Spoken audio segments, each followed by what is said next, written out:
1949, Madame Chiang Kai-shek speaks. Russia will never know one day of peace in China. Russia will never own China.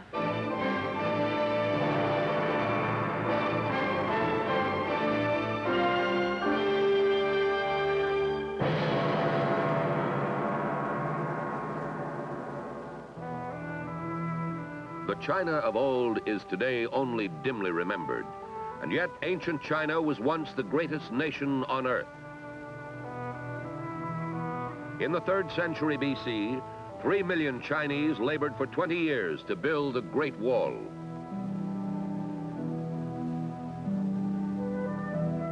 "1,600 years later, Marco Polo traveled to Peking to serve in the court of Kublai Khan. Then it began, the decline and fall of imperial China. Hostile, suspicious, isolated, the country clung to its ancient ways while the old world and the new moved into and through the Industrial Revolution. Entering the 20th century, China is a restless nation, seeking change, demanding new leadership. It finds both in Dr. Sun Yat-sen. In 1911, he leads a people's revolt that overthrows China's corrupt system of emperors and dynasties. When Sun Yat-sen dies in 1925, he is mourned as the George Washington of the Chinese Republic. Chiang Kai-shek succeeds Dr. Sun and sets out to complete the reunification of the troubled land. In a remote mountain province, a man of the soil, Mao Zedong, challenges Chiang's leadership. A founder of the Chinese Communist Party, Mao believes that the ultimate power in China belongs to the peasants, who make up 80% of the country's population.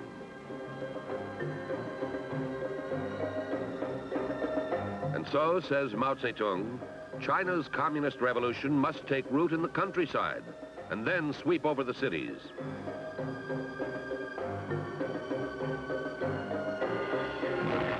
For 10 years, Mao and his followers live as outlaws, hunted, pursued, harassed.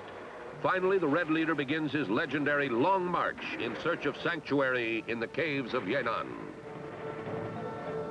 These remarkable and historic motion pictures document the incredible hardships of the 6,000-mile journey, a tortuous roundabout route crossing 18 mountain ranges, some of them higher than the European Alps.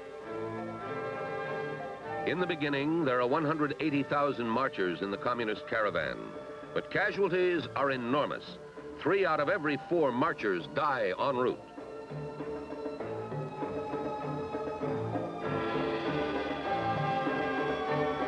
The survivors press on, and Mao himself is on hand to welcome them. There are only a handful of communists in the mountain sanctuary, but they will grow and multiply, reach out and conquer. For Chiang Kai-shek and nationalist China, the sands of time are running out. And yet the nation, its cities, and its people reflect little of the unrest and uncertainty that cast their shadows from within and without. Shanghai, 1937. The blow falls. Japan strikes. In his life and death struggle, Chiang Kai-shek embraces an old enemy, Mao Zedong, as a new ally.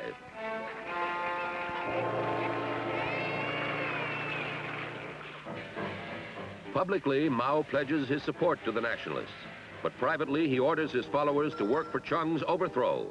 Red soldiers march into battle with propaganda posters on their backs. And as the war goes on, Mao's army grows from 40,000 to 1 million men. In 1945, Japan surrenders. China has won the war, but she will lose the freedom that she fought for 8 years to defend and preserve.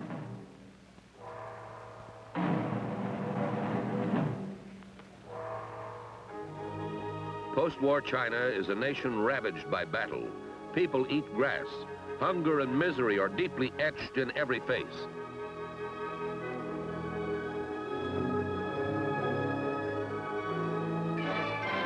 Now is the time for Mao Zedong to launch his so-called War of National Liberation. The communist forces are armed with captured Japanese equipment, stockpiled in Manchuria, and seized with Russian assistance. Mao's conquest of the Chinese mainland begins with his followers gaining control of the rural areas. Then, one by one, the major cities are surrounded and isolated, engulfed and occupied. Mukden falls on October 30th, 1948. Peiping on January 22nd, 1949. Shanghai, May 25th, 1949.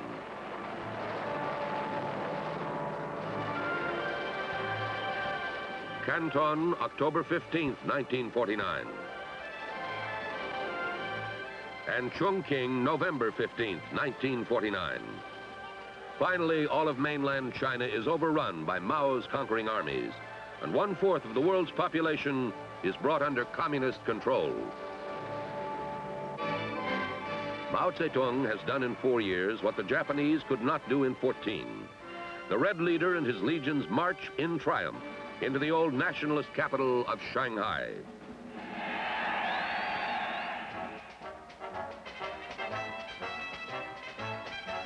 And on October 1st, 1949, Mao proclaims a new capital city, Peking, and a new communist state, the People's Republic of China. There is a new giant in the communist camp, a new voice to be listened to and reckoned with. Mao's words and thoughts are carried out without question or objection. He orders a great leap forward in agriculture, and men and women from 14 to 50 are organized into communes. The results are disastrous. Farm production, instead of going up, goes down. Famine is widespread. Millions die.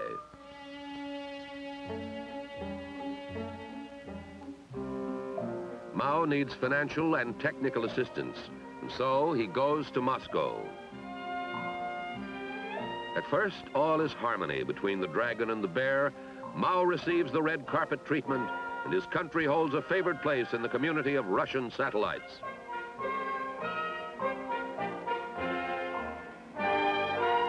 It is not long before the two giants sign a 30-year treaty of friendship, alliance, and assistance. Each country promises not to join any coalition against the other, and both agree to consult regularly on matters of mutual concern.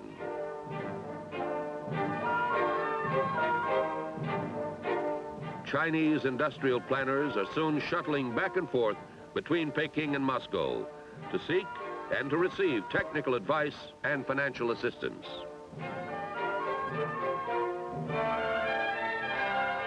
Together, the dragon and the bear control the lives of more than 1 billion people, 1 out of every 3 persons living on the earth.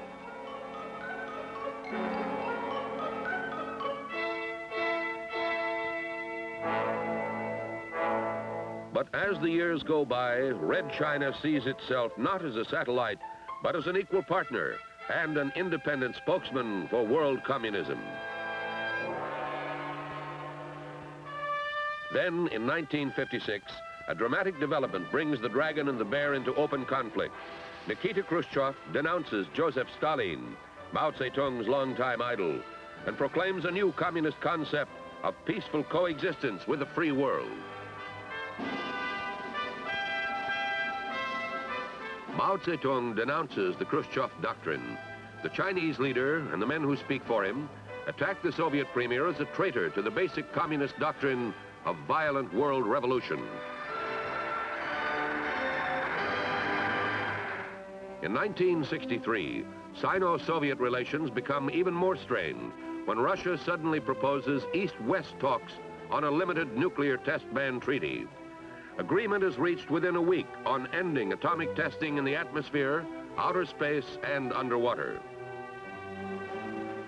Secretary of State Rusk signs for America. Foreign Minister Gromyko for Russia. And Foreign Secretary Lord Hume for Great Britain. Red China denounces the treaty and attacks the Soviet Union as a turncoat and a betrayer of the revolutionary spirit. Storming the Russian embassy in Peking, Chinese Red Guards drive an even deeper wedge between the dragon and the bear.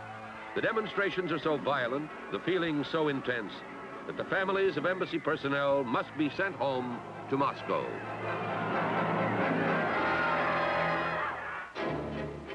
Next comes trouble on the Sino-Soviet border, a disputed frontier that stretches for more than 4,000 miles between the dragon and the bear. This line shows the extent of China's territory before the various conquests of the Tsars. China remembers this land as hers. Russia does not. It is perhaps the greatest amount of territory ever lost by one nation to another. And to heighten the problem, China, with half the area of Russia, has 3 times its population. In search of a solution, Premier Kosygin comes to Peking, but he apparently is no more successful than Nikita Khrushchev in healing the breach between the dragon and the bear.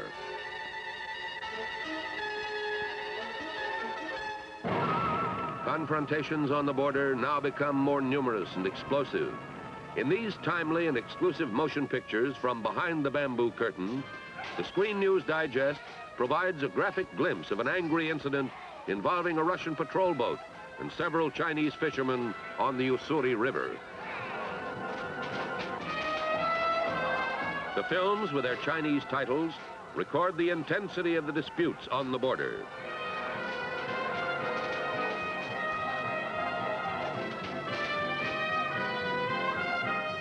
$1.5 million Soviet troops are reported on the Sino frontier, and tensions and incidents have repeatedly erupted into bloodshed. Here, Chinese demonstrators confront, shout at, and advance on Russian troops on the Amur River. Once again, according to the Chinese commentary, the Soviets are trying to drive the Chinese fishermen from a river island.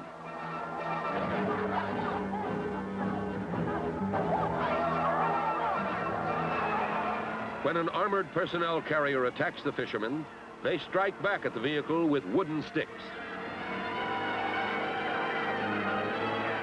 In the confusion, the commentary says, 4 fishermen are run over and crushed to death in the snow. The Russians are again denounced by Mao Zedong and Lin Piao, his heir apparent. The Soviet troops, they say, are revisionist fascist bandits. It is 20 years since the People's Republic of China was first proclaimed with the blessings and support of the Soviet Union. Today, Mao Zedong is in his 70s and reportedly in failing health. What the future holds for Russia and China, no one knows. But millions of people everywhere are waiting to see and to learn who in the communist world is truly number 1, the dragon or the bear.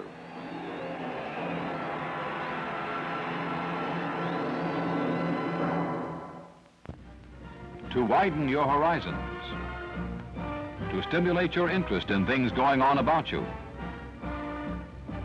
The Capital Coca-Cola Bottling Company has presented the Screen News Digest as a public service.